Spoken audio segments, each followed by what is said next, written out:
አሰላሙ አለይኩም ወራህመቱላሂ ወበረካቱ። ውድ የተከበራችሁ ሀገሬ ልጆች ማሮቼ፣ ፍቅሮቼ አለች ሀቢባ።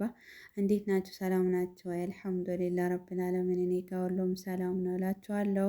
ባለፈው ረመዳን ጊዜ የቁርቁራ ቅጠል እየለቀምኩኝ ቪዲዮ ሰርቼበት ነበር እና ያኔ አጥቤው አልፈጨሁትም ነበር። ይኸው አሁን እየፈጨሁት ነው ማለት ነው። እና ቆንጆ ነው። እኔ በጣም ነው ሞቼ ነው የምወደው እና እናንተም ግቢ ውስጥ ካለ በዚህ መልኩ ተጠቀሙት። ለፀጉር ለፊት በጣም ቆንጆ ነው። በጣም ወላሂ እኔ 2 ዓመቴ እና እንደዛ ነው እላችኋለሁኝ። አበረታቱኝ። አዲስ ጀማሪ ነኝ እላችኋለሁ። ሰላም አለይኩም ወረህመቱላሂ ወበረካቱ።